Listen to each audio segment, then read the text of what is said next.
So we can't celebrate episode 100 of the Adventures in Advising podcast without having Dr. Charlie Nutt, retired NACADA executive director. Charlie, welcome back. Thank you, Matt. It's always such a pleasure to be on the podcast and to be a part of this. And I just really appreciate you giving me a chance just to say a few words about this. 100 episodes and 50,000 downloads. That's amazing. When we started this, I was hoping if we lasted a couple of years and had just maybe, 10,000 people listening to it, that we were going to really hit some things. And y'all just taken it and gone so far with it. And I just really want to thank you and Colin for deciding to pull together. I'm a firm believer as an educator that one of our goals has to be to connect people. And I think that's one of the things that was really important to me in my years with NACADA was to connect people. It's one thing to connect with folks just in your own state when you're in a state as large as California, but to be able to connect you and Colin together from Ireland to California was quite a treat. Now, I was trying to remember, was it Sheffield when I introduced y'all? Which conference was it? Yeah, it was in Belgium. Belgium. It was one of those brain farts that hit me because I talked to you about some of the podcasts you were doing, and I talked to Colin about it, and y'all both were standing like within 2 feet of each other. And I thought, I'm going to introduce them, and just thought to see what would happen. And there was a need for this type of professional development. Our conferences are amazing. Our institutes are amazing. Our publications are, in my opinion, were the top of all higher education associations and in those types of professional developments. But the folks, and particularly incoming new advisors, that this medium is important to. This is a way they can learn. This is a way they can learn about NACADA. This is learn about advising, because sometimes that's the first encounter. We think they only hear about it through the NACADA information, but we know students hear, advisors hear about it from each other, and they hear about it because it's other on campuses and that type of thing. And so I think it's a great way for them to learn about NACADA. It's a great way for them to begin to interact with each other. When I first began in the association, I was very, very lucky because I had connected with Nancy King, and Nancy King was the NACADA queen, and she knew everybody and anybody in the world. So once I connected with Nancy, she would connect me with this person. That's how I kind of got involved. But not everybody has a Nancy King to connect to. And the beauty of the podcast is your listeners are hearing from some of the experts across the country that they need to hear from. But it's also so interesting, Matt, is that you've not just gone after the people who automatically are the folks presenting or the people who are automatically the keynote speakers at conferences. I mean, every time I listen to every one of them, and I'm always amazed at folks that are brand new. And when I say brand new, they're brand new to NACADA, they're brand new to the profession. Some of them are just putting new programs in. They're doing exciting new things. And it's a great way for them to get known, but it's also a wonderful way for your listeners to be able to hear from those people who are just like they are. And so I think the beauty, in my opinion, is connecting people who do and innovative things who aren't always first in line to present at a conference. I don't know how you found the people you're finding. They're amazing. I also believe, in my opinion, that it has done just be hugely beneficial to the profession. This has moved us so forward. I really do want to thank Alan for the executive office and the board of directors, because, when I went to them and said, and I don't know what it was. It was maybe $1,500 at the time of equipment that y'all needed. It was minuscule. And Alan just looked at me and said, "Why are you asking me? Just throw it out and charge it." I went, "Okay, got it done." So, but I mean, some people that would have been something we'd had to deal with. And that was never an issue because we knew it was a way to meet and bring people together. I can't do this without thanking you. You've not only helped begun it, but what's column had to move and do some other different things. You've kept it going. It would have been just as easy for you to have said, "Okay, column and I'll find somebody else." But you chose not to. You kept it going. I don't know how you do. I think you just work 3-4 hours a day, 7 days a week, from what I see. With everything you do on your campus and everything you're doing for us. But I'm so proud of you, and I'm so excited for what we've done. And when I say we, it's a royal we, because all I did was connect two people, and y'all took it from there. It is just such a benefit to the profession, not just to NACADA. That's one of the things that I really tried to push when I was in the executive office. Is not everything's got to be about the association. Yes, we need more members. Yes, we need more people attending. But our goal is about the field of advising. And this has been such a benefit to our members and to people who are not our members. I'm sure if you log those 50,000 downloads, there's probably some people who have never joined the association. They're just listening to your webcast. We would never reach them if it wasn't through this. And so I'm thrilled. I'm just so excited. I'm so excited that number 100 is coming out, and just look forward for the next 100. And I hope I'm alive when you get to that next 200, and I'll come back and say something then. So, Matt, I'm so proud of you, and I'm so proud of the podcast. I'm so proud of all the people you have participating. The podcast will go down historically as a major professional development project, a major professional development pattern in the association and in the field. It's just a great way, I think, of showing that part of what our job is, no matter what we do in the field, is to continually connect people together. Thank you, Matt, so much for your patience and giving me a chance to say a few words. And I'm just so proud of you, my friend.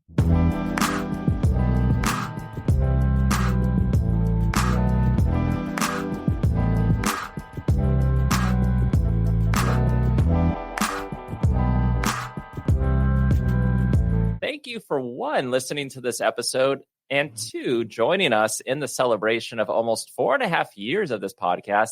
And this podcast started back in January of 2020, just a couple of months before the world shut down. And this podcast has been going strong thanks to you in the higher education community, especially academic advising.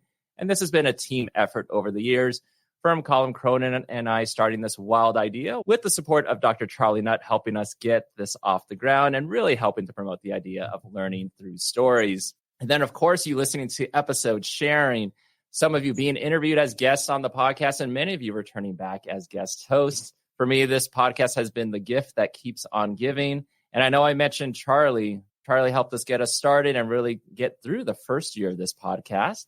One other person that I have to thank is Dr. Melinda Anderson. When I was burnt out and was ready to ride off into the sunset and end the podcast after episode 75 in January of 2023, Melinda suggested, why not just take a break, reflect on everything, and relook at everything through the rested eyes, and then make your final decision. So I can't celebrate 100 episodes without Dr. Melinda Anderson, the executive director for network engagement at Achieving the Dream. Melinda, it's been far too long. Welcome back to the podcast. Oh, thank you so much, Matt. And congratulations. I know this is huge. Yes. Huge. And I'll say congratulations to us. You've been a huge part of this.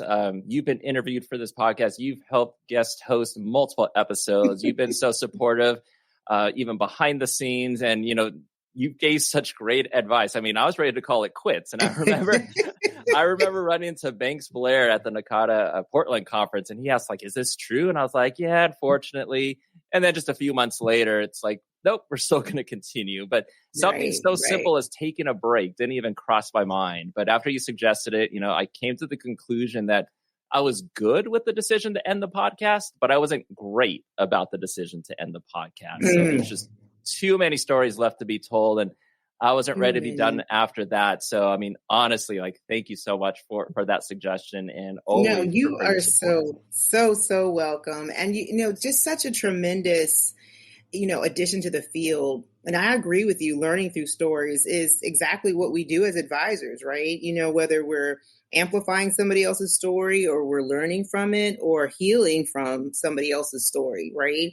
But just, again, just tremendous effort. It takes a lot of energy, consistency, right? To be putting out this content.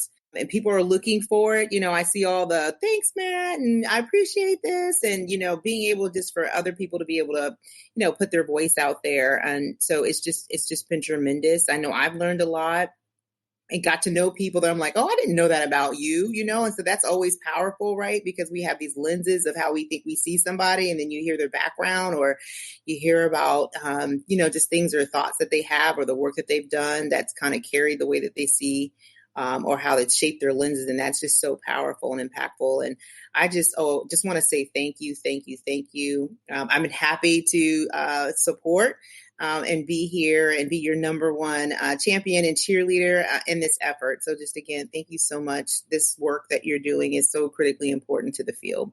Oh, no, I definitely appreciate that. And I know the last time you were on was almost a year ago in episode 79, titled Advisors as Cultural Navigators. If you haven't had a chance to listen to that one, stop this recording, go back to episode 79 and take a listen to it, and then come back. But Melinda, tell us what you've been up to over the last year. Oh, Matt. So, still, just working with Achieving the Dream. So the nonprofit that I work with now focuses on supporting transformational experiences with community colleges. So we have over 300 community colleges in our network. And what I find fascinating about this work that I'm doing currently is the way how, these conversations that we're having, whether you're a 4-year or 2-year campus, just the value of higher education. How is it transforming lives? How is it transforming communities? And just really powerful conversations, from practitioners, from faculty to student service practitioners, right? From presidents, thinking about how policy is impacting the way that we're showing up in our institutions, right? We've heard about the DEI legislation that's happening across campuses.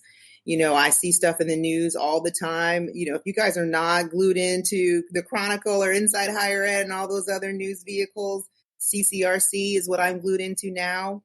Definitely just seeing how policy is impacting the way that we're working. It's just really interesting seeing how higher education is transformed. I reached out to some of my colleagues in financial aid and enrollment management when stuff was coming out about FAFSA. And I was like, Lord, are you going to be okay? And they were like, please pray for us. So there's just so much going on. And so what I've been up to is really just in my role, just supporting institutions, thinking deeply about how this work shows up for them. Specifically, my portfolios look at tribal colleges and universities, rural institutions, and also looking at schools coming into the network, wanting to look at transformational opportunities and how that shows up for their students. And it's just been amazing to hear how focused institutions are about how do we serve our students well? How do we continue to do the best job with the resources that we have access to?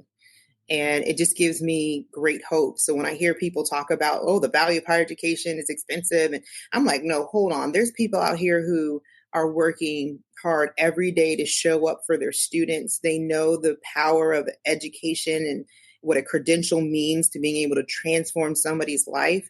When we start talking about social and economic mobility and how that can change somebody's whole family and generational wealth, I like to talk about those topics when I talk about not just academic advising in terms of nuts and bolts, but transforming somebody's life, Matt, like this idea of, generational wealth it's something that I think we should be talking a little bit more about in terms of connected ways, especially how it transforms our communities. And so it's just been powerful this past year in terms of what I've been learning. So thank you so much. But yeah, that's what I've been up to, just learning and growing and thinking differently about the work that we're doing in this space. And then just always being a champion for academic advising and student success. Yeah, no, for sure. And if I remember correctly, you were when we were talking offline, you were mentioning with the community colleges that you have coaches that help out with the community colleges. Oh, yes. So a part of our 3-year network engagement experience, we assign coaching support to the institutions. And so we have a data coach and a leadership coach that help to guide the institution to thinking through what their transformational, for example, every school has to think about what is your action plan? How are you moving forward? Because what we truly believe is that when you're a part of our network, we're not just another initiative, right? It's a way that you think about how you get your work done. So a framework, if you will. And so you have a leadership coach and a data coach. And so thinking about how data is informing the decisions that you're making to determine how successful you are in completing your outcomes. And then your leadership coach thinking about organizational design, thinking about change management practices that are happening on your campus. But then schools, they sometimes know, where they need additional support and guidance. And so our coaches are able to bring that level of expertise, from, being a practitioner in the field and to be able to bring that into their institutions. And so just being able to see how that synergy comes together has been very exciting, seeing how the coaches work with the institutions, and then seeing schools. I haven't been here 3 years yet, but seeing how, somebody started in their first year to go to their second year to their third year. So very excited to see how that process works. So very similar to when you work on a campus and you see that freshman graduate as a senior. And so I am really excited to see how my first year with this work transforms in the second year and the third year. So it's just been really thrilling to see how this work happens. Yeah. And earlier you mentioned financial aid. And when you mentioned that, I was like, I need to ask Melinda a question about financial aid. There's been so much talk about financial aid. There's been a lot of the changes to the application and certain issues with that, extended deadlines, again, the application issues. So I guess from your viewpoint, how can academic advisors, help students maybe regarding financial aid questions and concerns? Stay with us. We'll be right back. You love listening to podcasts, but have you ever thought about starting your own podcast? Maybe you want to build a brand, grow your business, or are looking for an excuse to talk about your favorite hobby. Whatever your reason for making a podcast, Buzzsprout is the place to start. Since 2009, Buzzsprout has helped over 300,000 people launch their own podcasts. Buzzsprout walks you step by step through the whole process and will give you powerful tools to start, grow, and monetize your podcast. Ready to get started? Click the link in the show notes to get our free step-by-step guide to starting your podcast today. Oh, Matt, that is such a good question. And I will do my best, right, in terms of how I generally respond to that conversation, I guess is probably the best way to frame it. Because my daughter just got accepted into ODU. Yay, go Monarchs. And so I'm really excited about what's next for her and her transfer journey. But yes, it was like, okay, so I need to apply for FAFSA, and then the school will know how much aid they can award me, and, and what does that look like for me? I think the best advice that we can give to advice, so specifically to advisors in terms of how to manage and support during these kind of challenging times, I always encourage, practitioners, how much information can we learn and share and be abreast of in the moment, right? It's kind of daunting that people are expecting, what's the answer, if you will, is there anything new? Is there any new information? And so I think helping people help themselves, right? That's what advisors do best, right? Like, this is the information. This is how I'm getting the information. This is where you can find the information as well. So I would always say, how are advisors staying up to date on where they are? And for me, when I think about being on a campus, it was, and I always joke all the time when I do keynotes, like, advisors have best friends with financial aid, the registrar's office, housing and res life, right? We have best friends all over the place on our campus. And so this is no different. Staying connected with your financial aid office to be able to get updates, if not weekly, bi-weekly, to understand kind of what's happening in terms of real-time support for how your institution is either navigating the way they're communicating with students about the delays that are happening right now, or other solutions that they've come up with in terms of being able to support students with understanding the cost of going to the institution that they're planning to go to. Lots of enrollment management and financial aid offices have come up with really good action plans about how do we continue to monitor, number one, what's happening, at the federal level. Number two, how do we communicate that information to students and parents and families who are really concerned about understanding the true cost of what their education is going to be? And so I think from an advising perspective, we want to be locked in to those sources as well, so that we're able to give that information in real time, because a student's going to go to financial aid and then ask you. So you want to make sure that that message is going to be the same on your respective campuses. And then, like I said, there's always those news sources that we want to stay in and plugged into, so that we're understanding what other information might be coming down to kind of give us clues in terms of, how quickly the situation has either been resolved or if there are new dynamics that are happening. It's always best not to get information from sound bites. It's so hard these days, like, well, I heard this or I heard that, but I always encourage people really go to the source to kind of get good information. And so that would be some of the things that I would quickly share, because my daughter, like I mentioned earlier, is getting ready to go through that herself. And so for me, it's about picking up the phone and trying to get information directly from the institution, but then also talking to my colleagues who are in this space saying, okay, what are the ways that we could navigate this well? How do we prepare ourselves for understanding that information is going to be delayed? What are the other dynamics that we should be considering in terms of how delay of information is going to impact your ability to understand what you're going to be able to afford moving forward? And I know you mentioned sometimes it's the student going to financial aid, and then after that, going to their advisor and say, help me understand this. A lot of other times it's the student going to the advisor first about financial aid, or another department telling, hey, how do I figure this out? No, that is very true. And that's the beauty of our ability to build relationships with our students, right? Mm-hmm. Like, a student will come to us first to say, hey, Matt, Mr. Matt, I heard this, or I have a question, right? Because they have a really strong relationship with you, which is great. But we also want our students to have agency and understanding what it is that they're experiencing. So, no, but you're absolutely right. They will show up to us first. And so it is important for us to make sure that we're sharing information that's also being shared at the institution level to make sure that we're all on the same page.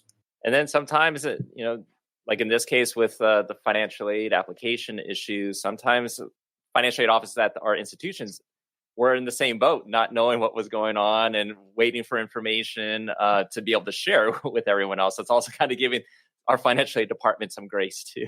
Absolutely. Give them lots of grace. And, I was asking that question from, to enrollment management offices about, May 1 was, decision day, and, were people going to pull that time back, and trying to help people understand how they were coming to their decision, so there was just a lot, and I just, like you said, a lot of grace, just letting them know that, hey, I'm thinking about you. I know it's difficult.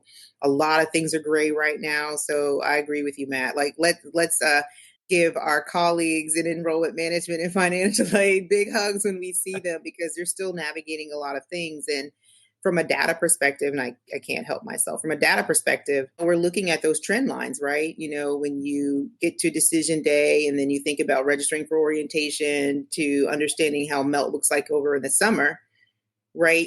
All those things may look different now, right? Just because, you have a delay in people being able to invoke a decision because they're still waiting for financial information. And so it's very stressful times to kind of know where you're going to fall, if you're going to have enough classes, do you have enough beds? So it's a lot.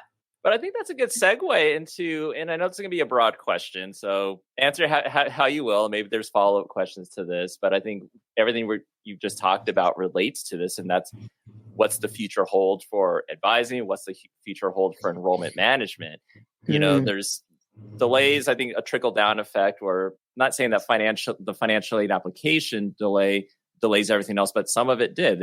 Some of the maybe the decision day deadlines maybe been extended a little bit, but we're also seeing that maybe not so many students or individuals are applying for college, or not enough are being accepted. How does that impact numbers, the enrollment? How does that impact how orientation's done? How does that impact events or things that are done during the first year? Like, from your vantage point, where do you believe the state of higher education is currently, or the state of enrollment management, advising? Well, Matt, I love your question, right? Because when you think about the way we are positioned in the field, we're seeing a lot, and we're seeing trends maybe run parallel to each other, or sometimes they collide into each other. We've been hearing for years about the enrollment cliff. We're going to have less students graduating from high school. And so what does that mean in terms of when they're coming into college? AI is going to transform the field. And so you're going to have people needing to be retooled for the workforce. Then you're hearing, there's deficit in certain areas and aspects of education, like STEM fields, and so how do we encourage students to be thinking more math and science? And so, your head would be dizzy, right? If, you've been in the past 10 years thinking about how trends are impacting the way that we're working and supporting students. And then now you've got this dynamic where, the cost of education, is it compromising its value because it is so expensive and people wanting to see the return of investment, right? The ROI. And that is definitely something that you've been hearing that drumbeat for several years. And then definitely with the pandemic, the idea of people saying, because I was looking actually at some trends with the clearinghouse, and it was interesting that in undergraduate education numbers had went down, but graduate school actually did pretty well. It either held steady or it continued to increase. And I thought to myself, maybe people were like, you know what, if the world's going to end, it won't be in this job, right? So I'm going to go to graduate school and maybe change my career. So it was a very interesting trend in that perspective. But what the future holds for us, I think, will always be the idea that education can transcend my current experience, right? I don't think that value, if it's held dear in terms of the way that we think about American society, right? Like, education can change lives, right? I think the challenge that we might be running into is like, how much should it really cost? How long should it really take? You're hearing the challenge of, can you accelerate time to degree, shorten courses, for example? Does it have to be 16 weeks? Is there a way that you can shorten courses to be able to help increase student success? The idea of going to school online and looking at how pedagogical practices can change for our online space versus being in the classroom. You're still hearing, some of those debates back and forth. And so when I think about supporting students through those decisions, really is how we sit in terms of what makes sense for you. What is it that you're wanting to achieve? How are you defining success? I've always kind of held that position in working with students, especially when I was working with students in pre-health and pre-law, in terms of how they were defining success for themselves. But when I think about these conversations being tied to social and economic mobility, you are starting to see stronger conversations around our academic programs being tied to, workforce development needs and how that's showing up, right? So the major and career interests that you have, are they tied together? What does the job prospect look like for you once you complete your degree, right? So you can afford to be able to pay back, the loans that maybe you've taken out to earn that degree or that credential. And that's a reality, right? You've heard the debates with, loan forgiveness and debt forgiveness programs. And so it's a reality. Education is very expensive these days. And so people are wanting to make sure that they're getting the best out of their investment. So I think it is important for us to be helping people think deeply about what is the best decision for me in terms of the type of credential I'm receiving, what makes sense for me in terms of the field that I pursue, in terms of relationship to the career that I'm also pursuing. when I think about how, from an advising perspective, it's not just about what I need to take for my degree, right? We're holistic now in our approach, definitely after the pandemic, in terms of understanding the other aspects of what's happening to a student's life. And I would always argue that as an advisor, we always thought about that, right? But now it's so prevalent. I maybe a couple weeks ago, I just did a talk around student mental health. But then in that conversation, I started talking to the practitioner that I was working with about mental health for faculty and staff on campus, right? So it was just kind of like, we're talking about students, but then it's we're supporting the students, right? So then we need to be talking about how well we're doing on campus in terms of being able to support students, because so much of that effort and energy and time and being able to support our students, can wear us down. And I always talk about, you can't pour from an empty cup. We've talked about that before, Matt. And so I love your question. I think that in terms of trend lines, in terms of what we're seeing, our campuses are going to continue to diversify. They're going to continue to look different. I think the needs for how we're credentialing for the work in terms of workforce development needs, or how people are tying academic programs to workforce development needs, will continue to evolve. I think the cost of education is something that people are paying greater attention to. And so they're really thinking deeply, do I really need this credential to be able to get this job? So I think it's going to be incumbent upon us to make sure that we're very supportive in terms of helping students understand what their options are. So I know that I didn't answer that question fully, but I'm telling you what sits on my mind more so than not as we think about this work. I am happy to see that there's a lot of senior level leadership positions looking at student success overall at institutions. And they're thinking beyond, just course registration in terms of the way that we're operating on our campuses. I'm hoping that we'll continue to see us moving beyond just being a strategy for retention and persistence. That's what I'm really hoping, that it's not just about keeping students here.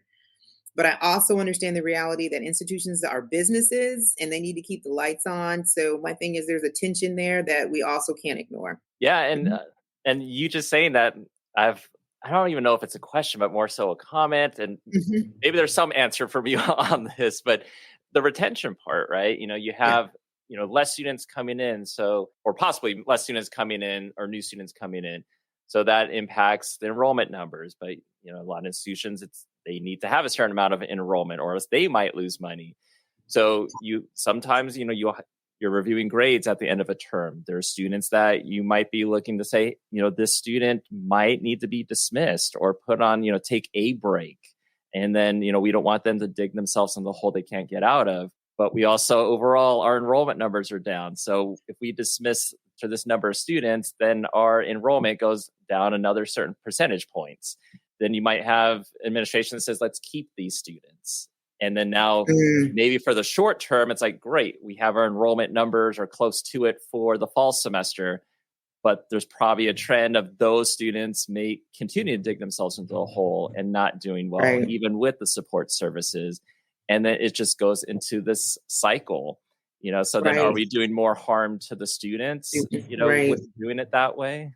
No, I mean, that's a powerful question, Matt, because oftentimes, when I think about what your statement kind of question from an ethical standpoint, right? Should we be giving consideration to those things when we find ourselves, right? How do we best support the student? And we know that sometimes people do need to take a break, or sometimes, you were trying to do too much in this one particular semester. And so, some things had to be sacrificed, and sometimes maybe that's the class. I think we can't necessarily think about bottom lines when we're thinking about what's best for the student. I've seen a lot of students who sometimes they were like, thank you. I needed to sit down. I needed to step away from school. I wasn't focused. And I might have just kept wasting a lot of money, because so much of their identity as a college student is tied to who they are as a person, right? So the idea of like, if I'm not in school, who am I? And so it feels very scary, right? To this idea of being dismissed. But then when you think about reframing it for the student and saying that sometimes you need to take a break to refocus, sometimes you need a break to just take a moment to figure out how do you realign your priorities for what it is that you need. But then you're right, from an institutional perspective, are they thinking about that in relationship to overall enrollment goals? I have been fortunate to work at institutions that didn't necessarily make me feel like that. The enrollment goals that were always set at the institution, they were continuing to grow in such a way that I think that they accounted for, whatever that percentage was of students that we lost either through stopping out or transferring and everything like that. And so I think healthy enrollment management plans account for that. And so I think, but it's a great question, right? It's a dilemma that maybe some advisors are out there are facing right now saying, can I really recommend this, or is it going to be overturned? Or, for example, are there other institutional policies that allow students to continue too long? And then those students do find themselves in debt with no credit, and then they can't even transfer because, they don't have the GPA to be able to transfer. And so then they find themselves in a lot of debt with not a lot of credit. So I think it's an important question that we're always asking ourselves as we move forward in this work. So I love the fact that you raised it, because I'm sure there's a lot of people out there that either are experiencing it or maybe feel that way. But I always would say that a good enrollment management plan takes into account the level of attrition that you might be seeing through different vehicles, like transfer and such, that there is a level of growth that's always being able to replace what your attrition might be. Another thing you're talking about changes. Change always happens, and one that always seems to happen too is terminology is constantly changing, right? It's quite frequent in higher education. Let's say an example, moving away from saying special populations, or not saying academic probation, but instead academic notice, moving away from professional advisors to primary role advisors. What are your thoughts on one, terminology change, language changing, but also the language catching up with the work that we're actually doing? I love the way that you frame that, because it is so true. It is so true, Matt. I think, I can't remember the campus that I was on, but I remember talking to my team at the time and saying, we have been wanting this particular spotlight for years, right? In terms of people recognizing the value of our work and thinking about it differently, and not just saying, looking at us just from an operational perspective, but looking at us in terms of how we could be involved with strategic planning initiatives of the institution and how we can help contribute to the growth and development and the vision of the institution, right? And so we wanted that, but it also comes with a little bit of heat. But then at the same time, as you take on different spotlights, the language that you're bringing also evolves too, because it helps people resonate quickly with the work that you're actually doing. So, for example, when we say intrusive to proactive advising, people are like, intrusive? That sounds terrible. And then people are like, well, proactive advising. And it's like, oh. And then it was, appreciative advising. And then people got confused, like, what is the difference? And it was like, well, there's different models and frameworks in terms of how we're doing this work. When I worked in residence life, people would say dorm, and I'd be like, oh no, it's a residence hall, because life happens here. You don't just sleep here. You know what I mean? You're growing and you're thinking and you're developing and you're building relationships. And I think that helps people give a better perspective of the work that you're actually doing. So I think it's great that our language is evolving. Holistic student success, right, is a catchphrase that people are saying now. Mm-hmm. And I shouldn't say catchphrase. It's a phrase that people are saying now to really define holistically the work that we're doing in terms of looking at the entire student's life. But I would say that advisors have been operating that way for years, right? But then they were labeling it either, intrusive or proactive. But, we were always understanding the history that a student was coming from, or the challenges that they were facing when they went home, or financial, implications of the decisions that they were having to make at the time. And so, for example, when students graduate across that stage and we have real tears in our eyes, it's because those are real tears. We knew what it took for that student to get all the way through. Right. And so holistic indeed is how we were always operating. So I am glad that there is language that's catching up to really reflect the work that we're doing. I hope that people continue to contribute to the field. And this is, Matt, we talk about this all the time, like the reason why I love this podcast. Oh, and by the way, I am wearing the shirt. Look at me wearing the shirt, Adventures in Advising, right? I'm branded out. Woo, woo. The reason why this work is, your podcast is so important to the field. We need to do a better job of publishing our own words. We need to do a better job of putting our thoughts and our voices out there because we're the ones doing the work and not letting other people speak and write on our behalf. And I love seeing, all the students that graduated with their doctorates this year and advising. I love seeing, anytime I see master students coming through and thinking about, student success work or student affairs work, I love to see it because we're definitely a part of the vision and the health of any institution. But then when you think about our backgrounds and academic disciplines, sometimes we're not writing as much as we should. We're not publishing as much as we should. And so this is my call to everybody who's listening, to those in the field who are like, I don't know if I can write, or maybe it's not me, or maybe I don't have the chops. You do have the chops, and Matt, didn't you just publish something? Yeah. So Cheri Souza is going to be a guest on this episode in a little bit. We wrote for academic advising today, and we wrote about the advisor wellness grant that the Stupski Foundation did, and kind of what's the innovative ideas that have come out of it. But I will say with writing, I was one that was years ago was like, oh, that's not me. And part of it, I think me personally, was I looked at it as like, well, I don't see anyone. The people that are publishing, I don't know if they're the ones that are the ones doing the actual work, Right.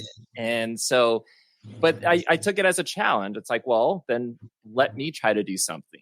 I think for me, the issue, and maybe this is with other advisor professionals too, is like, well, I don't even know where to get started with it. Right. Am I writing something on my own? Am I trying to collaborate and work with others on it? But I also think the piece also might be the length of time it takes to publish something scholarly, and it's not a guarantee that it gets published. Right. No, Matt, thank you for highlighting. This is why I adore Matt, guys, because he's like, that's a great point, Melinda. However, and you're absolutely right, Matt. When I didn't see anybody like me doing work like me that was writing. So that was intimidating, right? It was like faculty who were in student affairs, right? Where I went to school and got my master's, and when I got my doctorate, they were publishing, they were writing books, right? But I was in the field, I was a practitioner, I was the front line. I didn't see people like me writing. And you're right, it does take a while, and then there's no guarantee, right, that somebody's going to accept your manuscript and your publication. And what I loved about NACADA is that they would set up workshops. They had groups. They were like, hey, this is what it means to be involved in this work, and this is what it takes to be published, and you too can do this, right? And so I feel like that was a really great opportunity for anybody who was maybe had doubts, like, well, where do I get started? And how does this look like? And does it have to be for like, psychology today? Like who am I, writing this for? They really kind of took you through those steps. And so I appreciated those workshops that I attended, and I appreciated the colleagues and the mentorship that it showed me, this is how you can get this work done. And this is how you make writing a habit, because you're absolutely right, Matt. It does take some time, but what it does for you as a practitioner in the field is that it helps to solidify your beliefs. It helps to solidify your philosophies. It helps you think through, the way that you are building initiatives on your campus, and then you can speak to the data and being able to say, I know that this works because, right? I know that this has an impact because, and so it just kind of tightens you up in those particular areas, which I've always appreciated when, you find yourself, talking to administrators and you're trying to help them understand why you need to upgrade your language. Stop calling it that way. You need to call it this because of this. You know what I mean? It just helps to really give you strong justifications for why you need to be operating differently in the field, and then more importantly on your campus. So I appreciate you uplifting, some of those challenges that people run into early. But I would continue to encourage people to write. The field needs your voice. Yeah, absolutely. And someone pointed out too that, a lot of times, yes, we have a lot of academic advising journals and spaces to write, which is like, please continue to do that. But also we also need to publish outside of our bubble, yes. To make everyone else understand what we're actually doing, what the work is, and how important it is. Yes, I would agree. Because I think that it's easy to kind of say, well, these folks get me. So I agree with you. But I think that you're absolutely right. It's about broadening the circle of concern. in an academic space about the work that we're doing. Because oftentimes, unless people really understand what you're doing, they're going to have misconceptions. And so you can come in and you can help people understand, like, no, this is what the work looks like. This is how we're showing up. These are the things that we need to be supported with. And then also you're learning and growing too when you're in those other spaces and seeing how those dynamics can actually sharpen your skill set and how you show up as a practitioner too. Well, I know we have more interviews on this episode, and you're going to be joining us back in a little bit for us to interview Nguyen and Cheri Souza. But Melinda, thanks so much.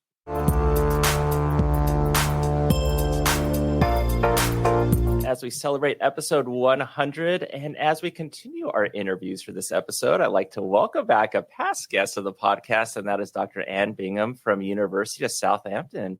Last time Ann was on the podcast was way back at episode 22, titled Listening, Leadership, and Best Practice.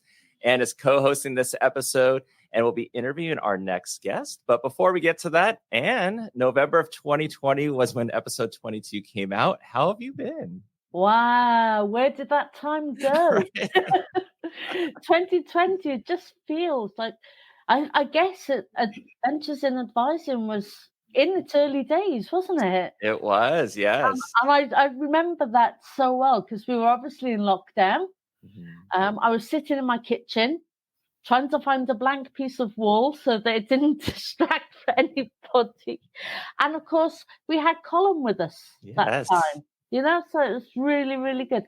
Since then, things have been amazingly busy. We've got involved in all sorts of new projects. I'm still working very closely with you, Kat, and doing all that kind of work. And of course, that's how I met Josie. So, we're really, really excited to be doing this one today. Awesome. Well, I'm excited for you to be here, and I'm excited to be listening to this interview. So I'm happy that you're back, happy that you're joining us for episode 100. Thank you so much for guest hosting, and I'll turn it over to you. Thank you very much, Matt. Josie, welcome. Thank you. Thank you, Ann, and thank you for the opportunity to share my story. I am so excited about your story, Josie. This is something the whole world needs to know about. I think since we met about maybe 3-4 years ago, and it's just been such an exciting time. And I think we've been on quite a journey. But I really wanted you to come on here really to talk about this amazing work that you're doing. But I wonder if we could just start off, if you could tell us a little bit about you, but tell us how what was your journey into higher education? Yes, I'm a reader or associate professor. In some institutions, they call readers associate professors. So I'm a reader within the School of Education here at Manchester Metropolitan University. And I've been at Manchester Met since 2003, from undergraduate to PhD. So I have a strong sense of connection with my university.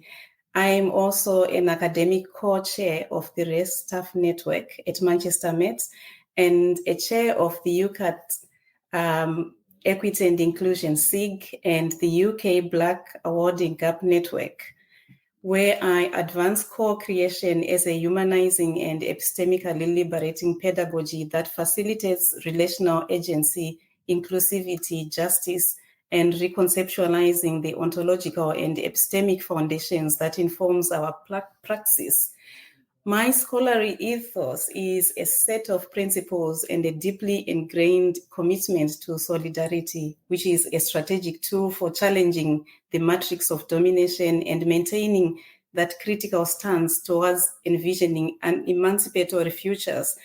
This, for me, is a commitment to collective action and my contribution to the broader discourse of social justice and societal change. I am particularly driven by a strong belief in fostering an inclusive and dynamic learning environment where every student can strive, whilst also championing academic freedom. I am a strong protector of our academic freedom. That's amazing. It's absolutely amazing that you do so much and you have such a passion for this, Josie. And that passion comes through, I think, in every conversation we've ever had. And, I'm just so proud to be able to work with you. Tell us a little bit about that project. I know you're working on this big project across the UK institutions. Tell us about that. Yes, thank you so much. I think we've had this conversation previously, and I'm quite pleased you're asking this because this is a really important project I'm passionate about. I am currently working on a cross-institution research project as the principal investigator and collaborating with colleagues on the potential role of personal tutoring to contribute to narrowing the awarding gap for Black and Asian students. And I will refer to these students as racially minoritized students. I intentionally use minoritized to acknowledge the active processes that are involved in differential allocation of power and domination, and also recognizing the ways in which these groups of students tend to be pushed to the margins in higher education and in society as well. I do not know if this gap exists at all for racially minoritized students in other parts of the world, particularly in higher education, but in the UK, despite racially minoritized students entering higher education with similar entry qualifications to their white counterparts, they are more likely to leave university with a lower degree classification. This discrepancy has various names as we know it within the literature. It is sometimes called ethnicity awarding gap and sometimes racial equity gap.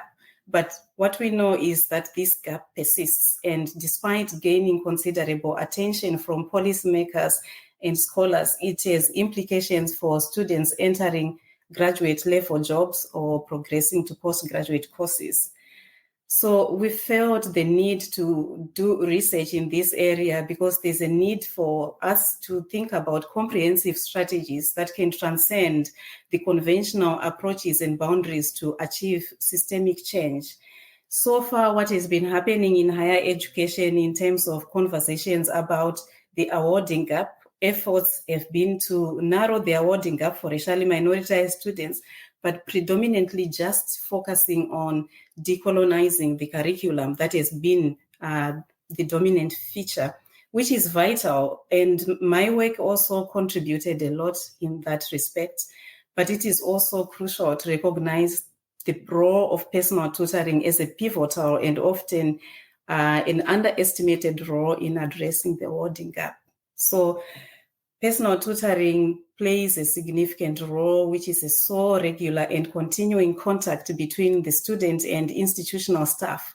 It can also provide students with a joined-up experience, as we know, and that also enables them to navigate an ever-changing academic landscape, especially on a global stage. We are now in a globalized stage, which makes it more important. So our cross-institution research project considers personal tutoring to be a potential catalyst for racial equity and an antidote to the racial awarding gap. We were also thinking about how personal tutoring can be effective in narrowing, not closing. I'm not sure if we are yet there to talk about closing, but it's about narrowing the awarding gap. Effective personal tutoring will need to encompass cultural humility, relational equity, radical openness, and a pedagogy of listening to students' diverse knowledges, histories, and aspirations. There is so much to unpack there, Josie. I mean, you make it sound, this is so obvious. Yeah. And of course, for those of us who've been working on closing this gap for some time now, do you get the sense that we keep having the same conversations? Yeah, we do. It's been a constant process of talking about the awarding gap. But what we've realized, what I've noticed for so many years, and within my institution and other institutions as well, personal tutoring has never been considered and its potential to contribute to narrowing the awarding gap. Most of what we've been talking about is what can we do in order to decolonize the curriculum? And this is important. But if we think about the pivotal role of personal tutoring, there's something there that we can do in order to make use of the personal tutoring role to narrow the awarding gap. That is it's music to my ears. As you know, here I'm responsible for coordinating the personal tutor training. And there was nothing about this in the training until we started talking and, think, right, okay, we're not getting this right yet. Yes. Yeah. And it's not for the lack of goodwill, is it? We have lots of colleagues who want to help, they want to support, not quite sure how to do it. So this is why I think your project, working across the institutions, is just going to have such an impact on so many people, not just the students themselves, but the tutors and the people like me who advise tutors. It's going to have an impact across the board. And it's just such an exciting time because you can sense a shift in what we're doing. And I just think that's amazing. Can I ask a little bit more about the project, Josie? Can you tell me a bit about getting that engagement? It can't have been easy, getting that engagement with the other institutions, and there must have been challenges. Can you tell us a little bit about those? Because I'm sure other people are going to want to know about this. Oh, yes. It's not something that is easy to work across institutions and to try to look at an aspect that has been overlooked for so many years. And an aspect that we are all grappling with in higher education. So I worked with a colleague from the University of Swansea, Alison Braddock, and Andrew Rawson, who is the CEO of Action on Access UK, to share a call for expression of interest to colleagues in various UK higher education institutions. We shared this through various professional networks, and our efforts paid off. I was quite pleased and we were quite excited. We received an overwhelming response. 56 colleagues from 23 UK institutions expressed their interest in participating in this cross-institution awarding gap. So the awarding gap for Black and Asian students is such a pressing concern in higher education, and it wasn't a surprise that we had so many colleagues interested within these institutions. I must also mention that this is not the only awarding gap that we are grappling with in higher education. If we scrutinize our data carefully, there could be several. We have students who are first in their families to study at degree level in higher education. We've got care experienced students, estranged, and students from vocational backgrounds. That is why, although we are focusing on racially minoritized students as part of this project, we also acknowledge the existence of other awarding gaps, and intersectionality is also important to consider as part of this. And that's what we've been focusing on. By focusing on the role of personal tutoring, we tapped into a very critical area that many institutions are keen to explore and to also address.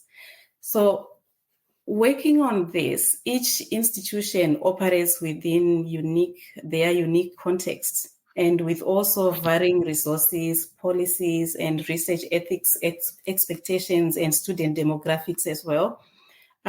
So aligning our research to accommodate these differences was while maintaining a cohesive and project that is also challenging and important. We also thought about this because whatever we aim to do has got to be context specific. That is why it is important. Whilst we are talking about something that is happening across higher education institutions, but it's also important to realize that institutions are different. My university is a post-92 institution. It's not a Russell Group institution. It's not research intensive. We focus more on learning and teaching. So that context is also important and is similar to all the other higher education institutions participating in this project. So despite all the challenges that we encounter as part of our project, I want to also say that our project is both impactful and inclusive in that respect. The commitment and collaborative efforts that have enriched this project and bringing together diverse perspectives and also expertise from the team within the core investigators, it also helped bring those diverse ideas into conversation in order for us to think about strategic ways in which we can bring change in higher education and also enhance our personal tutoring practice. So in this engagement, it has not only advanced our understanding so far of the role of personal tutoring in addressing awarding gaps. We published a journal article in the British Educational Research Journal, which also helped us understand the current issues in higher education, which also helped us have that broader understanding of personal tutoring in different institutions, because it looks different in each and every institution. It has also fostered a community of practice committed to equity in higher education, and I would like to honor my colleagues and co-investigators in this important and truly, truly collaborative project. That is incredible. I'm not surprised that you've got so much buy-in, but I mean, for our colleagues in the US who are listening to them, when we talk about personal tutoring, you may know it as academic advising, and so it's a different process. But at the end of the day, we're all responsible for trying to give our students the best possible opportunities to succeed. And I think this is, Josie, this is why what you're doing is absolutely amazing. Yeah. Go, please. Sorry. It's. I wanted to say it's important because although colleagues in the US may know this as academic advising, some institutions in the UK do not even recognize personal tutoring. They use academic advising. That's something we learned as part of this cross-institution project. Whilst in my institution, we call them personal tutors. In other institutions in the UK, and mostly in Russell Group institutions, they call them academic advisors, not personal tutors. That's quite interesting. It is, and I'm currently working in a Russell Group university, and we have personal academic tutors. So, it's the personal tutoring, and, it's about putting the academic into academic tutoring. It's interesting because I think also in the UK you have a lot of institutions have now got separate hubs for students to go to if they have pastoral problems.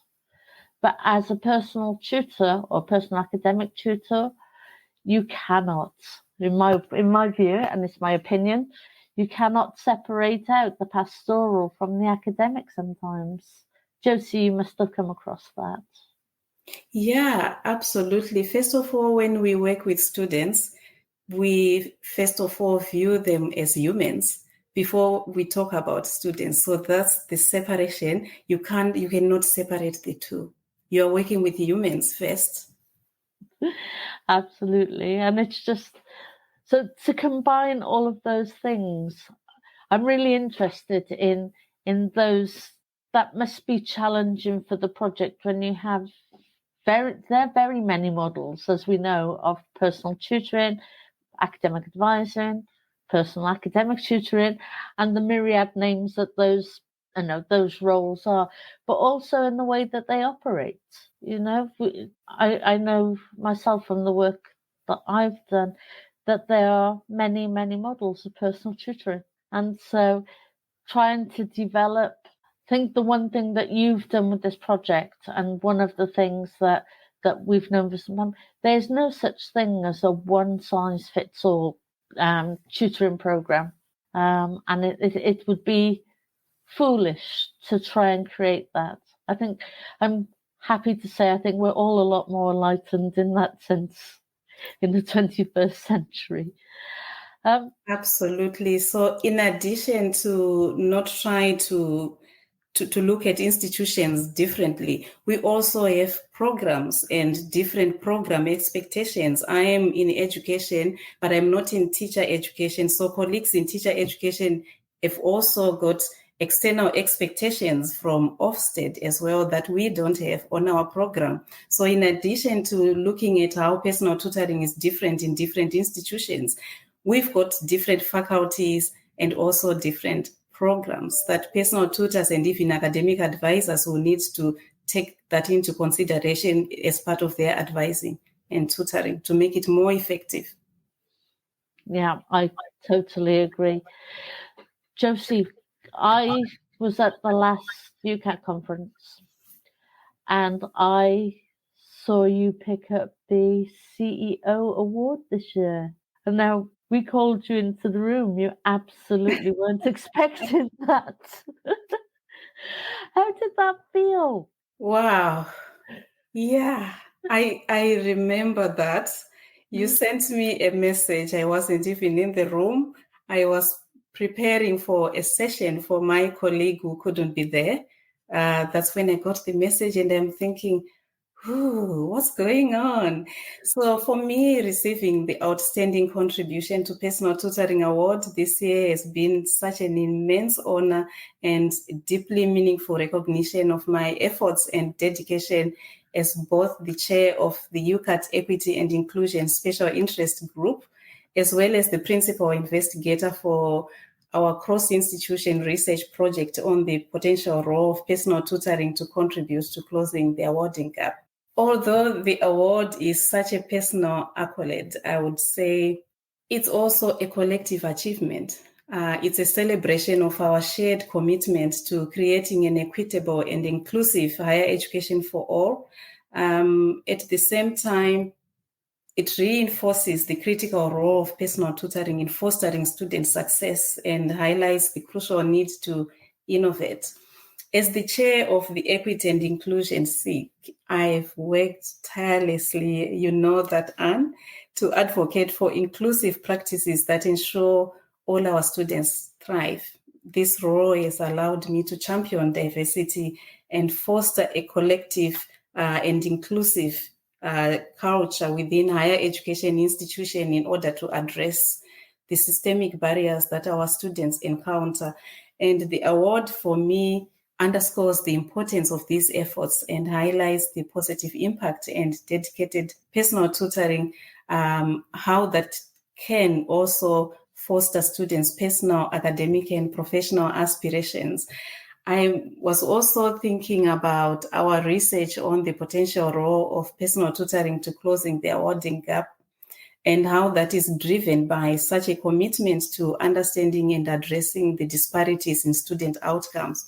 So for me, this award feels incredibly validating and inspiring. It is a testament to the hard work and dedication of the Equity and Inclusion SIG members as we continue to further explore how we can enhance student support systems to promote equity and inclusion in higher education, which is what is in my heart. And I champion this every day. For me, it's a responsibility and not work. It's a passion, isn't it? It is. And and as I said earlier, it's something that shines through in everything that you do. It's just amazing. Before we finish, Josie, I'm sure this will be of such interest to so many people.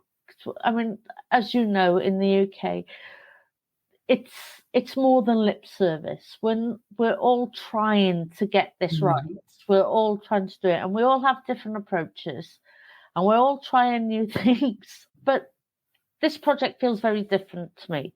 So if people wanted to get involved, or maybe they want to find out more about the work that you and the team are doing, what should they do? Is there something do we have somewhere they can go and look? Can they contact you? Tell us what they should do. Oh yes, I do invite members, UCAT members or NACADA members who may be interested in being part of this, in exploring how personal tutoring and academic advising can support students and improve outcomes for all, to join the UCAT Equity and Inclusion SIG. This is where all this work is happening, and it's on the UCAT website. There's a link on the UCAT website for colleagues to click and register to become members of the UCAT Equity and Inclusion SIG, or to also email me for any questions or any suggestions. And my email is j.gabi, Gabi, at mmu.ac.uk. So on the UCAT website, there is also information about what the Equity and Inclusion SIG is. So the SIG aims to provide a space for personal tutors and academic advisors to reimagine advising and visualize its potentiality for transformation by putting theory to practice, and also promoting epistemically just scholarship and increasing professional development opportunities that align with principles of equity.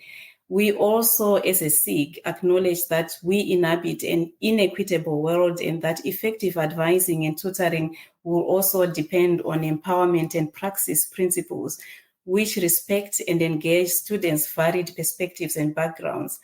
So for advisors and tutors, personal tutors, there is need for and that ethical responsibility to contribute to student success by identifying and implementing equitable and inclusive practices.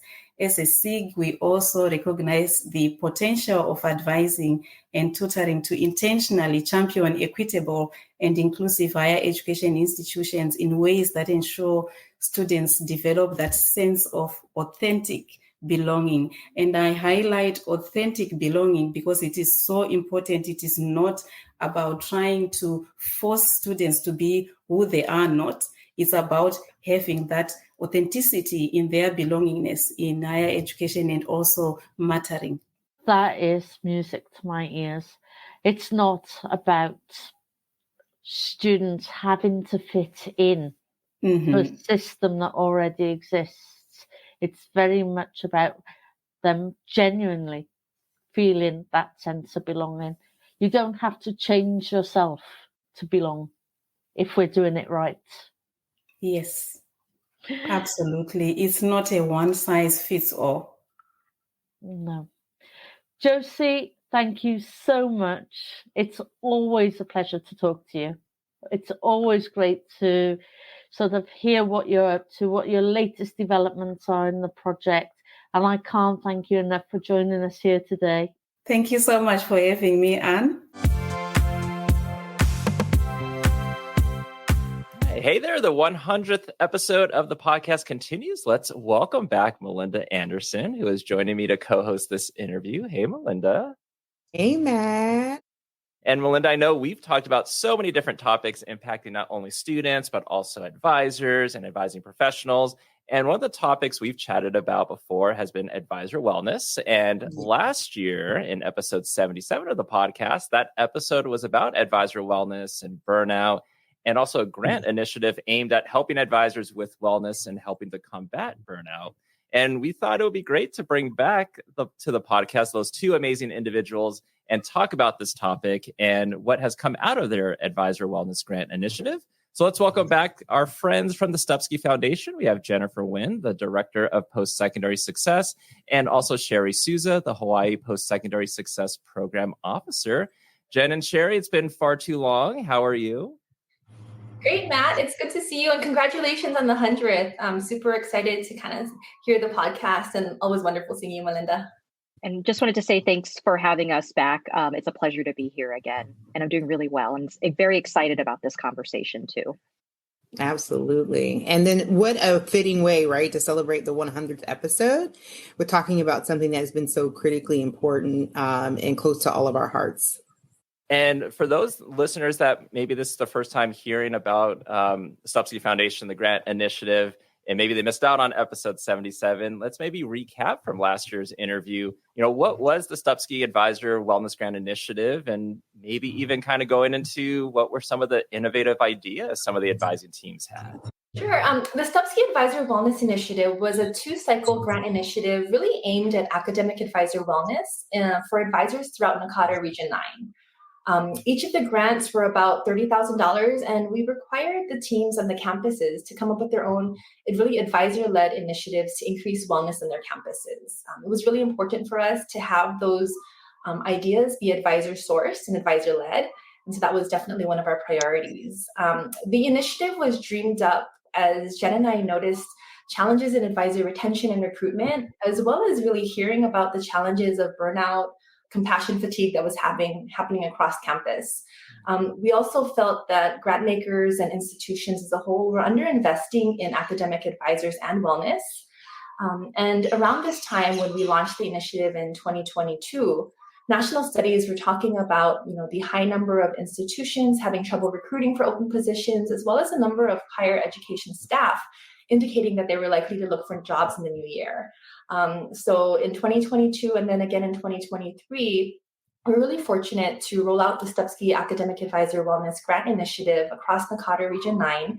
And, in partnership with NACADA, we're really fortunate to have amazing institutions apply. And we're really lucky to award 24 institutions awards, ranging from, California, Guam, Hawaii, Nevada, for a total of about $600,000 over those 2 years. Wonderful. And also, could you share about maybe some with those institutions, were there any advice or innovative ideas that some of those institutions had that you might be able to share? Sure. The University of Hawaii at Manoa team built upon their A'o program, and they were really wondering, what they could do to proactively combat advisor burnout and attrition. So they focused on the professional environment and the strengthening of community through a series of activities that targeted mental, physical, and spiritual aspects of self. And something that really stood out to me was the intentional decision to include folks' families in some of the events. And so they defined family as however folks wanted to define that. So whether it be your immediate family or a grandparent, a neighbor, they invited people to bring those loved ones, those family members to the events to really see what advisors do and to kind of meet their community. And they found that in doing so really enabled more participants to attend the events, because sometimes, if you have family obligations at home, you're not able to attend things in the afternoon or in the evenings. But by saying, hey, everyone's welcome, they had increased participation. And they also realized that they created a stronger community of support, because they found that, their family members, their partners, their neighbors were able to find community in others who were there. And so that was something that was really exciting to me, just really underscoring the importance of human connection, especially, now as we're moving out of the pandemic and we're getting back to traditional life. And just to add on to that response, I found that there were two themes of very innovative initiatives that we funded. One theme was the idea of campuses that noticed that there was going to be a significant institutional change in advising. For example, maybe it's going to be centralization of advising and restructuring, or maybe it's going to be decentralization, so going in the other direction. And that these advisors took the initiative to figure out what is going to be our voice and how do we bring together advisors to be able to have a say in those major changes, whether it be debriefing some of the conversations or even just organizing themselves around those major changes. And two campuses that were able to proactively see these changes and try to organize themselves were Chico State and San Diego State more recently. And then the other theme that came across is just the need for professional development for advisors across the board, whether it be people managing other advisors or advisors themselves. And so we saw an array of different kind of pedagogies when it comes to professional development, from appreciative advising, which I know that NACADA definitely endorses, to San Jose State, which actually decided to opt into a hip hop type pedagogy to really take care of their advisors and provide more training that's more culturally aligned to the students and for the advisors. So those are some really exciting initiatives that we've been able to see through over the last couple of years. Well, it's just, and I'm listening to, number one, hip hop. Hello. Okay. So I just had to say that out loud. But when I think about, Cheri, what you shared, and then Jen, the idea of the need for community, right? So Cheri, even if it's this concept of I'm bringing my family and I'm able to talk about what it is that I do, there's a replenishing spirit that happens there, right? Because you're reflecting on the work that you're doing, but then you're strengthening your community because you're expanding it. And then, Jen, what you were saying around the advocacy part and how does our voice show up in the work that we're doing, it gives agency back to what it is that you're doing and how you're moving forward. And so, and that's just very invigorating in itself, right? When you feel, especially how we felt as coming out of the pandemic, that exhausted, do I have any, agency role, right, in terms of how my work continues to move forward. And that can really be a game changer, right? Especially if you do what you love, but you just don't know what you're doing it for anymore, right? And so it gives you an opportunity to pause and reflect on that. So that's just wonderful to kind of hear how the work's been moving forward. Do you still feel like this is an important issue in higher education? Like, given the grants, given how people are moving forward, given the fact that I can't even believe it's been 4 years. When I talk to people about the pandemic, they're just like, oh, you mean yesterday? And I'm like, oh, okay. Now you just try to be funny. Do you still feel like, wellness, the spaces that you were able to create for advisors and campus communities, do you still feel like that's an important issue? Most definitely, especially as we see the events and in some cases violence that have been unfolding at campuses around the country, in this time. Academic advisors really play such a multifaceted role, and the demands of these roles can really lead to high levels of stress and burnout if the advisors are not adequately supported. And so it was really our hope to create those communities that you mentioned, to create that support for them. Additionally, the data shows that advisors and people in general who have a clear support system, who have that strong, community, a strong network, are really better able to assist students more effectively. And, has shown the quality of academic advising is linked to student satisfaction, student retention, student success. Academic advisors are superheroes, you folks. I mean, I think definitely wellness is so important. And there's also that growing recognition of the importance of mental health and well-being in the workplace in general.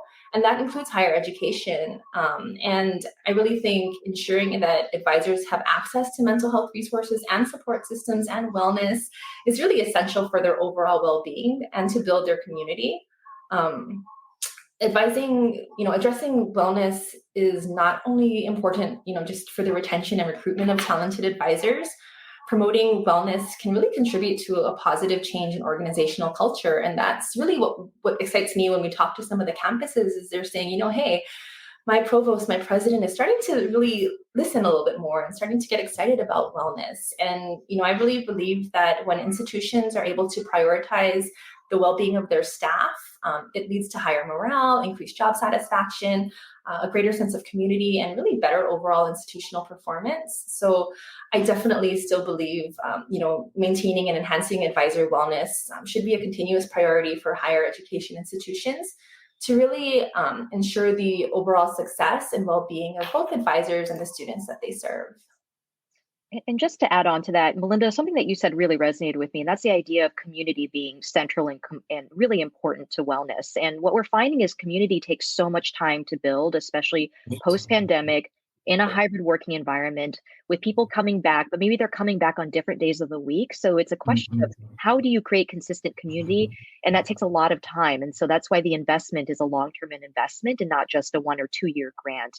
But there's something else that is really interesting, in that in philanthropy, we say something akin to culture eats strategy for breakfast. Breakfast, yeah. It means like, you could have a beautiful strategy and a bunch of initiatives, but if people don't believe in it or the culture isn't with it, then that strategy is going to die. And what we're finding is that it's going to take a while for the culture of wellness to take root, for it to supersede the idea of strategic wellness that is endorsed very high up, that might not be the most strategic forms of wellness. And it's premised on community and really centering advisors and the worth of advisors on our campuses. Right. No, thank you. That's a very strong point. And I love that quote. And sometimes I use it when I talk, because you're right. It doesn't matter how amazing your plans are, right? If the culture in place isn't going to allow those efforts to be sustained. So in terms of the cohorts that have come through, what is the encouragement around how are they building sustainability around the new work that they're doing? What does that look like so far in terms of their sustainability plans for the future? Yeah, sustainability has definitely varied by campus. And I feel like a lot of what's going to be sustained are the learnings. And I think those learnings are going to be what will have a continuous lasting impact on the campuses, contributing really to the way that new initiatives are conceptualized and developed. For example, going back to the human connection piece that we talked about, Chico State really learned how important human connection was and found that their advisors really preferred group activities versus individual options. And so that's really changed the way that they're thinking about moving forward and thinking about planning other things, is, really keeping in mind the importance of that in-person connectivity. We have other institutions who are thinking more about, how to involve advisor voice in all of their initiatives. Folks were providing feedback that sometimes advisors don't have the most voice on campus, even when it comes to initiatives that they are implementing. And so a lot of conversations about what can they do to increase advisor voice. And just to add on to that, the one place where we really are trying to figure out is the financial sustainability piece. I think that's the piece that all of us are trying to figure out right now, especially with enrollment declining at quite a few campuses. Some have actually jumped up in enrollment, which has been really exciting. But the result has been budget declines over the last couple of years, which I think our folks who are listening to this podcast might be experiencing. So we're really trying to figure out, how can we make the business case for wellness to show that retention of advisors means that you don't have to spend money on recruitment practices, on retraining people who are new to the campus, and showing like the data on wellness means that students are also positively impacted by advisors who stay and who are consistent and a part of the culture of the campus. So that's the piece that we're really trying to work on right now, is that financial sustainability piece that would require some level of administrative advocacy, which a lot of our campuses are trying to engage in at the moment. Mm-hmm. Yeah, I know budget for sure. I know a lot of colleagues at a lot of schools here in California are kind of being told, budget's not really looking good. And especially like you're talking, Jen, about the enrollment decline. And if that's going to continue on for, the next, however, how long that's going to end up being. But I guess also now that you've had 2 cohorts, what are your personal thoughts, your professional thoughts of how this grant initiative has gone? I think for me, my dream kind of going into this initiative was threefold. First, I wanted to provide the necessary funding to really empower advisors and giving them the funding that provided them the freedom to dream. And then the agency to really experiment, collaborate, and explore what wellness meant to them. Having been a former academic advisor, that was just based on my experiences. Sometimes you just can't dream, just, talking about the budget challenges and things like that. So there's certain walls that you need to fit into. So I really wanted to empower advisors and encourage them to dream. Second, I really wanted to elevate the academic advising profession on campuses. A previous member of the community, I firsthand experience with how advisors' voices are sometimes excluded from the decision-making process. And so it was really important that we gave advisors a voice and really let them lead these initiatives. And finally, I really had hoped that this initiative would offer a valuable professional development experience for advisors, really to talk to Jen's last point, encouraging them to seek out additional opportunities to support their needs and really not be afraid to lead with curiosity when things don't make sense. And so, for me personally, I think after the 2 cohorts, the cohorts totally met all of my hopes. And there's definitely, a lot of work that still needs to be done to influence campuses and change that campus culture and increase the amount of funding that goes into wellness initiatives. But I think that, advisors can really be on the front lines, leading the way for this charge and really showing their campuses what it looks like to be healthy and well and how important that is. And just to add on to that, I love this initiative so much. I mean, Cheri and I, our jobs is to check in with the campuses once or twice a year to see how things are going and to act as a reflection space for implementation of their plans. And the level of excitement that advisors feel every time they get on the call of being able to try something new and to innovate something new that might be different from their day-to-day routine is just so exciting to hear, as well as the creativity that we get to hear on a regular basis from these group of advisors and campuses. I think what's most exciting to me, I know we talked about, budget enrollment challenges, but I truly do feel that there's a whole level of systems change that could happen from these grants when it comes to being able to influence systems to be able to center wellness, not just at individual campuses, but on a chancellor's office level, at a state level, and that our advisors and our grantees are a big part of that because they're implementing things, they're reporting back, they're communicating this widely to their campuses, and they're collecting data and are encouraging us to collect data too. So I'm really, really excited about the future of these grants to be able to do larger scale systems change, because as Cheri mentioned, there's 20 plus campuses here that provide sort of a laboratory for being able to experiment and also show best practices to the field, which is what, gets me up in the morning when I speak to the advisors about their projects. Yeah, and I do want to add too, just from an individual standpoint, I know, Cheri, you were talking about like the professional development of these advising teams. And I'll say for me, for sure, like the team I'm on at Cal San Bernardino, and we received the grant from you all as well. We got so many new things that we had never been a part of or been asked to be a part of, like being a PI on the for this account, whole new world. And I have such a more appreciation of those that work on budgets and have to deal with all the paperwork that goes through it. But to be able to work with a team of other advisors and kind of, and like you're saying, kind of be creative in what we're doing, I think has been beneficial. I want to say through our surveys we've done with our advisors, they've been appreciative of every activity, every type of discussion, every professional development speaker we've been able to bring through Zoom for them. So to me, it's been definitely worth it. And I think the most important one in to share this story is we've never had an academic advisor award on our campus. We've had a faculty advisor award since the 90s. And so to be able to create that award, and one of our award winners ended up saying this made him feel like he was actually important to the university. Oh, wow. That is so powerful, Matt. Oh, because we know that work that we do is important, but just the ability to be able to recognize is what you're saying right here. And so I think sometimes when people hear money, what we really need to be focusing on is impact, the impact that we're making because of the resources. And so, Jen, earlier, for me as an administrator, right, I thought about what you said about the case making. The case making. And so I think sometimes we do get caught up in like, well, this is important, so it should happen.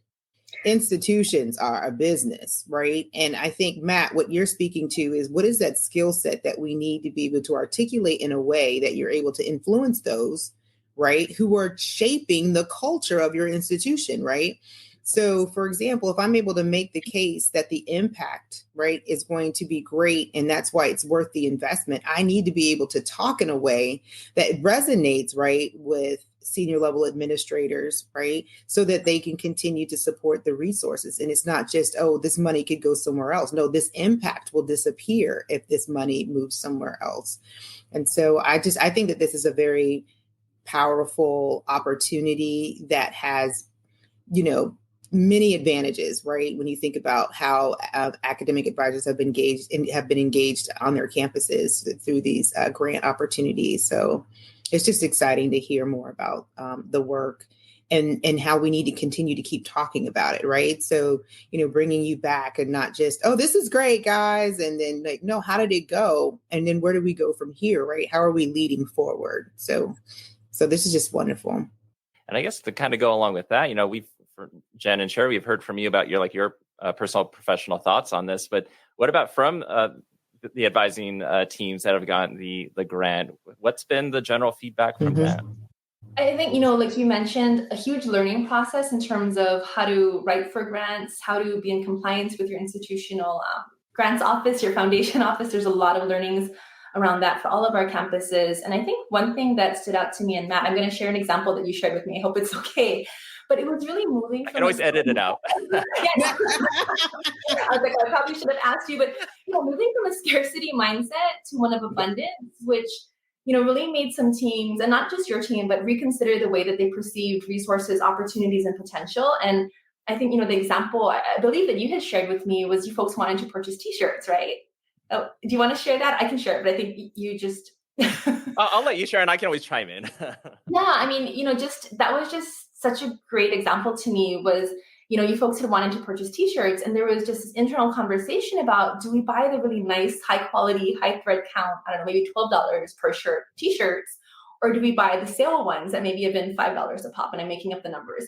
But, there was conversation and folks were kind of split because some were like, no, we do really great work. We deserve the higher quality shirts. And if we buy the higher quality shirts, people will wear them.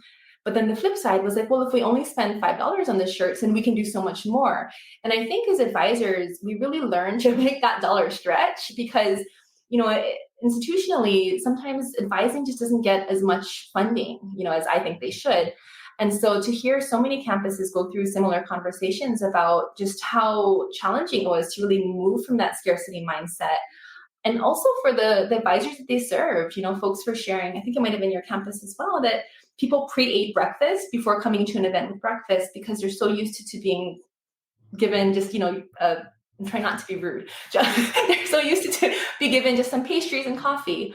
Other campuses said like people, when they came, they didn't realize that they were they thought they had to bring things like potluck style, which is great. But I think sometimes it's why are you making a party for advisor wellness and then you're asking everyone after work to go and cook food and then bring it back, and right. So from that mindset of scarcity to abundance was a challenge. And I'm hoping that people continue to kind of embrace knowing that there are opportunities out there and knowing that, Jen and I are trying to look for funding options.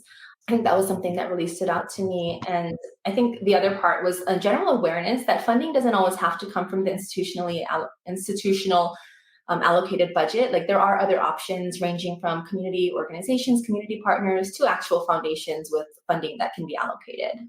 Oh, yeah, absolutely. What I think about that scarcity mindset, if you haven't seen the opportunities or the possibilities, right, you only know what it is that you've experienced. So I'm going to eat before I come here because usually there's no food here. Then you get here and there's bacon and you're like, whoa, maybe I was invited to the wrong meeting, right? But what I love what you're saying, Cheri, is that campuses have been a part of this initiative now have the confidence of saying, I've written a grant, it was awarded, I've done the work, I've reported back, we have outcomes that we can speak to that then I can take to the next funder and say, this is what we were able to do with the investment. And so now we're looking for either sustainability or we're looking to change, our direction with these additional resources, right? Because now you're able to know how do you articulate that? How do you speak to that? But the confidence piece, right, is so big in terms of thinking about, I don't always have to just settle, right? Is kind of what we're speaking to for what it is that's being given to me. I can create differently here and impact so many people, right? Who give their heart every day to make sure that their students are successful. We can do that for ourselves and we can build communities that strengthen the work that we do.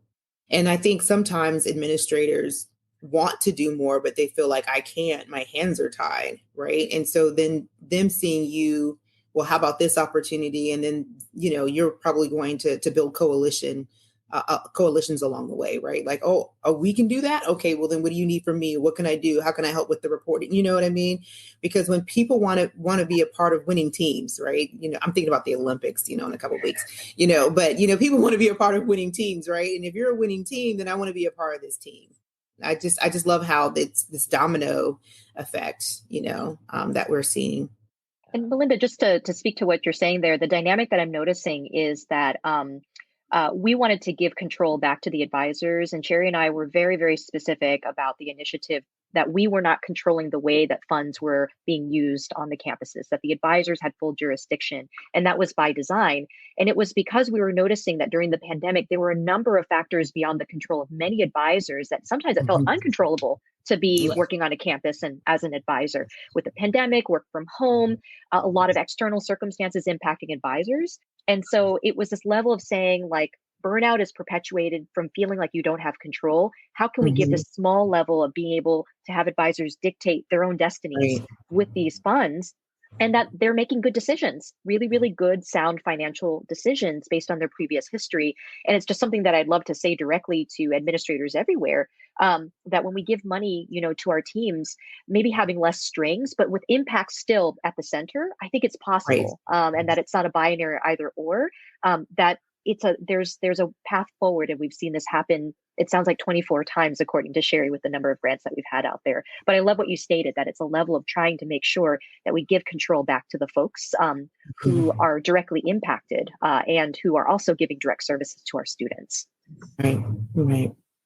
Yeah. And I think a lot of that connects to, yes, building the community, but also kind of building the trust or getting back the trust, because I know, Cheri, we had talked about like the breakfast. So like our kickoff event, we had a full spread, and we had told the advisors pancakes, bacon, eggs, everything. And yeah, we had a couple advisors after that event come up to us and say, hey, we actually ate breakfast because we didn't actually think there was going to be this full spread. It was going to be, some muffins and coffee, and then we would still be hungry afterwards. And I think after that event and knowing it's like, yeah, we said what was going to happen actually happened. Then now we believe you, now we trust you. And everything that we've done, and I think a lot of the advising teams probably have done as well, is like they've asked their advisors, what do you want? This is our money. How do you want it spent? And, even like the T-shirts, again, we're used to stretching that dollar as long as we can and holding on to the money because we don't know if we're going to have it. But I think we kind of remembered from the orientation that we had in Portland, and, it was reminding us, okay, well, Jen and Cheri said, dream big, and hey, this is the money we have, use it. And I was like, okay, let's get that better quality shirt. But we also included our advisors in terms of like, well, we're going to get a shirt. How do we design it? Give us your ideas, and let's put it all together and have a T-shirt that's been created, for us, by us. And I guess kind of leading into that, we're talking about funding, but of some of these ideas that advising teams have had, can these be implemented if one doesn't have access to funding or has very limited budget? Yeah, definitely. I mean, I think the easiest thing is taking advantage of campus resources. So a handful of campuses were able to really leverage wellness facilities or programming that already existed on campuses. But then they're able to work with those departments to have them expanded and offered specifically to advisors. So that also includes your administration. So I would say, communicate with your administrators to have an administrative advocate on your side who's willing to champion wellness. Because we talked about earlier, once you build that community, you have your strong community of, these great rabid fans about wellness, and then there's more strength in numbers, right? And you have that advocacy. If you have the data to back things up, and so, Melinda, you had talked to that point as well, it's especially helpful if you can gather data to back up, your wellness initiatives, and really that kind of just helps advocate for more resources on campus. I think another learning that one of our campuses had was really reviewing and understanding the metrics their institution was using to evaluate the advising department. And I think about this one because what it allowed them to do was free up time. They realized that what they were offering to students was not what they were being evaluated on. And so then they stepped back to really reassess their own personal workloads. And as part of the grant, they realized that they were doing so many extra things that were not being measured by the institution. And that had inadvertently, created a lot of work for themselves that the institution just wasn't looking at. Not to say it wasn't valuable, but the institution wasn't looking at, those things when looking at performance-based budgeting. And so they were essentially doing all these great things, but they were kind of falling short in one of the other areas the institution was looking at. And so what that allowed them to do was to kind of create more spaciousness in their work, to reallocate time to those metrics that the university was looking at, stop doing some of the extras. But then it also gave them time to reflect on their strategy.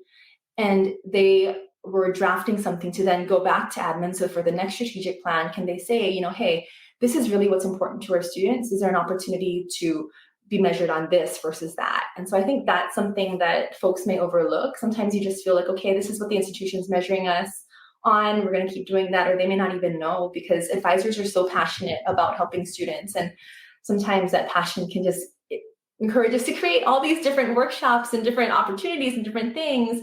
But that, oftentimes comes at a toll to the personal wellness of advisors. So I think that's something that I really learned from that advising team. And then I think the last one I would say is don't underestimate the power of community organizing. So advisors really, really deserve a voice on campus. I mean, there's no student success without advisors. I may be biased, but I truly believe that. And unfortunately, so many times advisors are left out of that decision-making process, which may translate into poor job satisfaction, high turnover, a lot of the challenges that we mentioned over. And so we've really been able to see a lot of our teams develop advising councils with a clear process for liaising with administration to ensure equitable seats at the table. So I feel that community organizing piece definitely has a spot at the advising table. And just to add on to Cheri's last point there, the community organizing can happen internally and externally. And one of the most popular things that we did with our cohort of 24 grantees is upon request, campuses were like, can we talk to another campus? And I remember there was one instance where CSU East Bay, out in Hayward, UC Berkeley, and Chico State, all in Northern California, got together in UC Berkeley campus and they had dinner. And what was really interesting about that when they were co-learning is they were able to figure out that some of the problems that they were internalizing and really annoyed about were not unique to their campus. So there's almost a therapeutic aspect of going, okay, it's not just us, it's not just the culture of this campus, there's a systemic thing happening, so it's not just on us. But then they were also able to figure out their strengths as well. So CSU East Bay was like, wait, we're further along with wellness than we originally thought. Or Chico State was like, well, we're actually counting and trying to centralize advisors really successfully. UC Berkeley was able to see that they had really strong professional development offerings and plans. And so it was also just a commiseration, but an asset building exercise as well. And so for anybody who even doesn't have a grant, a good start would be internal organizing, just like Cheri just mentioned, but also reaching out to a campus that's similar to you, whether it's within the CSU system, the similar system, or a private campus, and going, can we just talk about wellness and being able to have a level of organizing externally that could really contextualize and validate the experiences of advisors on that particular campus or your campus as well. Yeah, the peer learning piece, I just love to hear it, because I'm thinking about some of the folks that we may know that sit on those particular campuses, and you're absolutely right. When you realize that you're not alone in a particular, challenge, or if you're exploring an opportunity, just the power that can come from the synergy of those relationships can really take you to the next level. And so sometimes we might tell ourselves, I don't have these resources, so, I can't go to, Mars, right? I can't do it all. I can't make it big. So that means I can't do nothing. And we know that sometimes is not true, but maybe it's idea generation, right? Like, who can I sit with that kind of help me think through what we're experiencing, or just normalizing it, right? Like, yeah, we're all kind of going through that right now. And so this is what we've been doing to manage and to get by. But then again, if we keep coming back to community. And so I just love hearing, when you both are responding to that particular question, I was just like, here we are, we're talking about how the power of community again. And so what I just, hope that we give hope to those who, I didn't get a chance to participate in the grant. What can this mean for me in terms of thinking about wellness on my campus? Just hearing how encouraging it can be that, with or without funding opportunities, sometimes you can make a difference on your campus and definitely in your community. Yeah, it's so good to community build. It's also amazing to see the level of creativity in the community to work around big challenges. So one concrete example was there's a travel ban in California to use public funds to travel to certain states. And it was amazing how some campuses in our cohort were able to figure out creative solutions to that. And they were able to then inform other campuses who felt like they were reaching sort of a barrier with traveling to certain states. And so it's little things like that where just having a line of communication between different campuses is just so powerful in so many ways. And to your point, Melinda, building community that's sustainable and also resilient in a job that can be really, really challenging at times. And I know having those conversations, some might be difficult to have. And I know in last year's interview, you had suggested maybe doing an assessment of the climate culture on the advising on the campus, and taking that to the administrators. And question for you is like, what advice would you have for an advising professional, an advising team that wants to advocate for themselves? Maybe wants to do an assessment of that climate culture, but maybe they feel that doing that assessment might be seen as negative from the administrators. Any advice that you might have?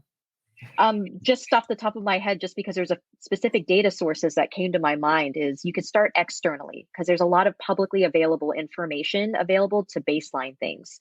So two resources that come to mind is, I believe NASPA has a lot of data sets on student professionals and their wellness. And I also believe that the American Council on Education, which is the affinity group that brings together college presidents, has a survey, a pulse survey that happens every single year where they survey college presidents from across the country. And the number one and number two issues that college presidents are concerned about is the wellness of students, followed by the wellness of faculty and staff. So there's publicly available information to make the case. But then I also think it's appropriate to do pre and post surveys of advisors of how they're feeling about their workloads, as well as seeing if you could do a departmental diagnostic of how people are feeling about their workloads and how they're feeling about their work in general. And then using that same survey or diagnostic after you do some level of intervention or treatment to make a small case there. And I think that's less about, hey, everything is bad on this campus, and more about, I have a solution, but I just want to test it out. What's the pre, what's the solution or treatment, and then what's the post to be able to make the case. So those are a couple of mechanisms that we've seen that our campuses have used in our cohort. But Cheri, feel free to expand upon that, because I know that you have a couple of ideas as well. Yeah, I think it's just finding those allies also. I think, Jen, what you mentioned is great, but finding those allies, whether they be on campus or through professional organizations.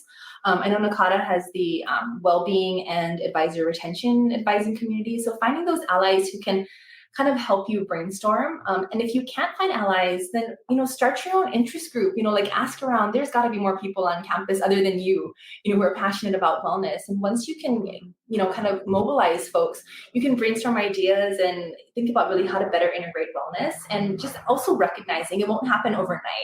I think a lot of our campuses sometimes felt discouraged when they saw, okay, well, the enrollment the first time, or the attendance the first event wasn't that great, but things will happen. You just need to really plant the seeds. I really believe that this process involves a support system, sharing resources, really fostering that community dedicated to well-being. And so sometimes you just need to plant the seeds, and those seeds are going to take a while to grow, but when they do, it's going to be amazing. So really just going back to community, I think society has taught us, that sometimes you don't want to be like, you want the multi-million-dollar house so you can be on top of a hill by yourself, but that's not what we need. Especially in advising, we thrive on that human connection and relationships. And so just really being able to work together, rely on each other, and, leave with curiosity and ask for help, ask for support when you need it. I always believe, what's the worst that's going to happen? You're going to end up where you started. And so if you don't ask, you're missing an opportunity. So. Right. I love both of your responses, because it's really about the framing of how you perceive the problem, right? I think that the delicate part sometimes, if people perceive like, oh, what do you think is wrong? Well, no, I didn't say that. What I'm trying to explore is, how do we enhance, create, how do we expand upon what we're currently experiencing as a community, right? And so I think you're right, Jen, about, the idea of like, hey, I have an idea, let's see how it works, is not this idea of like how somebody can frame that in a complaint. And Cheri, to your point, like, it could be external in terms of peer learning opportunities to help generate ideas in terms of how this work moves forward. And so it's just trying to encourage, our audience who's listening to us to be thinking, number one, this work takes time, but it is worth it. Anything worth it's going to take time. And you're right, Cheri, I love your mountaintop analogy, because oftentimes people, they think that's what this is what they think success looks like. And then you ask a lot of people who are there and they're like, no, actually, that's not what success is, right? Because we're right. We do, crave human connection. And Jen, I do love the sources that you share, because oftentimes when I'm thinking about a problem, I do like to frame it around how other people have framed it. Like, is this framing along the lines of what I'm thinking, or am I thinking about something different? But at least it gives you something to start with, because sometimes staring at a blank page is terrifying, so you show up to the table like, okay, guys, we have a problem here, or hey, I have a solution. And it's just easier to start with something to edit, right, than starting with a blank page. And so I really encourage, if there is something that you want to examine, lead with curiosity. I know we've heard that a couple of times. And so I just want to amplify that, because you both have spoken to that. Lead with curiosity. And then the way that you frame what you want your experience to be, to come from a positive space, because you're really trying to grow community and you're really trying to make a different kind of impact on your campus. And, now that the advising cohorts, you got 2 cohorts, I'm assuming majority of them finished up their grant or will be finishing up their grant soon. What happens now? What's the relationship with those advising teams and the Stupski Foundation? Does it continue? It does. It does. It does in different ways. So we actually surveyed almost all of our grantees, and we asked them, beyond this grant, what do you need from us to make your initiative successful? And the number one request was the development of a data set that goes beyond the 24 campuses to show and make the case for wellness practices, and to really show why people need to invest more in wellness. So Cheri and I are really thinking about what that looks like. We welcome suggestions from the community on the types of data that folks need in order to make the case. So that's priority number one. The number 2 and number 3 thing that we heard are pretty similar, and that's more co-learning opportunities among campuses and among our cohort. So we're going to be hosting more events, and then we're also going to be linking up campuses even more. We'd be interested in hearing from other campuses too, from across the country, if they have best practices that they would like to share out with our cohort as well, to be able to expand the learning community further and see if there are wellness practices that may not be in Region 9 that could be employed elsewhere. So those are the next frontiers. And then sort of the whole frame behind this is, how can we use all of this information, all the great energy, bring folks together to make a larger case through communications to the systems and powers that control the piggy banks and the money. And so that's sort of the secret agenda that Cheri and I have as funders, is how can we influence with, of course, in concert with our advisors, how money is applied to these interventions and to eventually sustain themselves for the long term.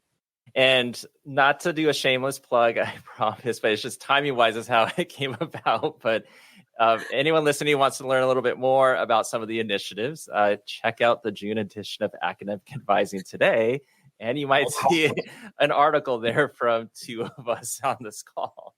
No, Go. No. I was going to say, that's not shameless, Matt. That's not shameless. I think that's a really great way to provide resources that people need. Yes, thank you. And Jen, not to put you on the spot, but kind of put you on the spot.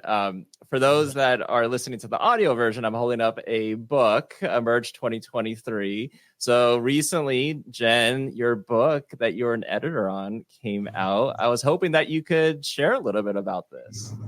Yeah, thank you so much, Matt. And I'm totally good with shameless plugs. I'm going to do one right now, actually. So last year in 2023, I had the privilege of being a Lambda Literary Fellow. It's a retreat that brings together emerging writers who are part of the LGBT community from across the country. And I was selected to edit an anthology of the work of about 75 people who participated in that retreat. And this means a lot to me, one, because we're recording this during Pride of 2024, and the launch is actually happening this month.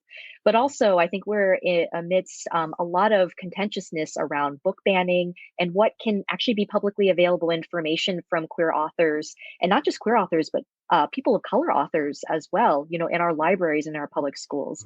So I felt it was really important to lift up the voices of those authors as an editor to the anthology. And so if folks are interested, they can find a copy of the anthology on the Lambda Literary website.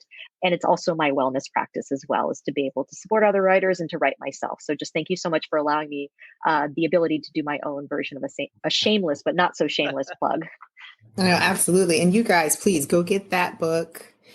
And then let Jen know what your thoughts are. And so thank you so much for your work on that. I mean, writing it's work, so thank you. No problem. Thank you. Yeah, so this is a fantastic interview. It was great to have you both back on again to chat about the grant initiative.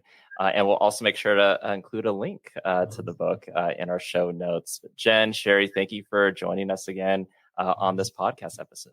Thank you, guys. Thank you. Thank you.